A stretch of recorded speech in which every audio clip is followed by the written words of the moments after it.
হৃদরোগ নিয়ে রোগীরা আপনাদের কাছে আসছে, যত রোগী কোনো না কোনো ধরনের হৃদরোগ নিয়ে আপনাদের কাছে আসছে তার মধ্যে কত ভাগকে আপনারা পাচ্ছেন, যদি আসলে বলা যায় পার্সেন্টেজ, যে তারা ডায়াবেটিসেও ভুগছেন এবং সেই ডায়াবেটিসটা আসলে নিয়ন্ত্রণে নেই, এরকম কোনো পার্সেন্টেজ বা বলা যায় কিনা অনুপাত? সাধারণত ওই যে আমরা বলছি যে হৃদরোগ হওয়ার জন্য বিশেষ করে আমরা ব্লকজনিত হৃদরোগ বলি আর কি, যেটা আমরা হৃদরোগ যে আলোচনা হচ্ছে ব্লকজনিত হৃদরোগ।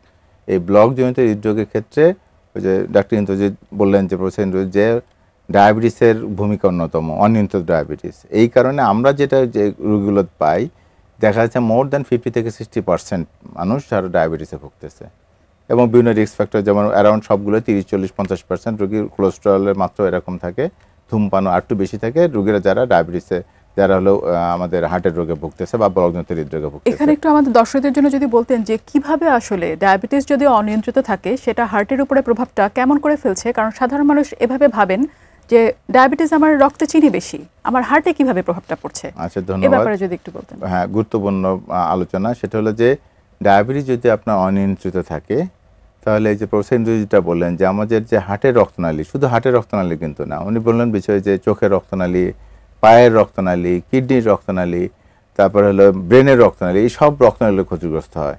তো এখন যেহেতু এটা ভাইটাল অর্গান, গুরুত্বপূর্ণ অঙ্গ, এগুলো ক্ষতিগ্রস্ত হওয়ার সম্ভাবনা থাকে।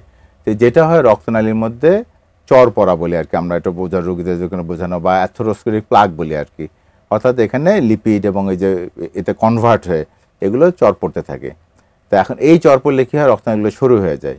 এই সরু হয়ে গেলে ওই যে অর্গানগুলো হার্টের মধ্যে রক্ত সরবরাহ কমে যায়। তো এইটা এক ধরনের উপায়, যেটাতে হলো যে হার্টের রক্ত সরবরাহ কমায় দিয়ে বা চর পড়ে এটা আমাদের হার্টে ব্লক করে আমাদের হার্টে কার্ডিয়াক মাসেল বা ড্যামেজ করে, অথবা হার্ট অ্যাটাক পর্যন্ত হয়ে যেতে পারে। সেটা এটা আমরা ক্রনিক করোনারি সিনড্রোম বলি, অর্থাৎ রোগী হাঁটতে গেলে বুকে ব্যথা করে, এক ধরনের রোগ। আর একটা হলো যে হার্ট অ্যাটাক হয়ে গেল, রক্তনালী পড়াটা বন্ধ হয়ে গেল এবং রোগীর ইভেন সেখান থেকে হঠাৎ মৃত্যুও হতে পারে।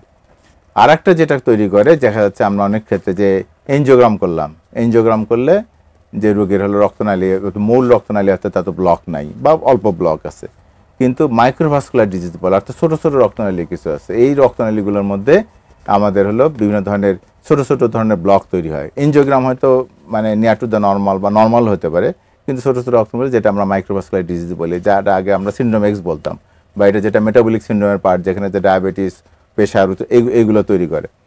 ওজন একটা গুরুত্বপূর্ণ ফ্যাক্টর। এই যে ছোটো ছোটো রক্তগুলো যে ব্লক হয়, এই ব্লকটা আমাদের হার্টের রক্ত সরবরাহ, যে কোষ যেগুলো আছে, কোষগুলো রক্ত সরবরাহ কমে যায়। কমে গেলে তখন দেখা যায় রোগীর হয়তো ব্যথা হচ্ছে, কিন্তু আমরা এনজিওগ্রামের রক্তনালীতে তত বড় ধরনের ব্লক পাচ্ছি না। কিন্তু যেটা হবে, আস্তে আস্তে হার্ট বড় হতে থাকবে, রোগী হার্ট ফেলার বা কার্ডিওমায়োপ্যাথি বলে, যেটা ডায়াবেটিক কার্ডিওমায়োপ্যাথি বলে, অর্থাৎ হার্ট আস্তে আস্তে বড় হতে থাকবে। তখন আর যে হার্ট ফেলার দিকে থাকবে, হার্টের পাওয়ার যেটা বলি বা আমরা ইজেকশন ফ্র্যাকশন বলি যেটা, সেটা আস্তে আস্তে কমতে থাকবে এবং পেশেন্টটা খারাপের দিকে যেতে থাকবে।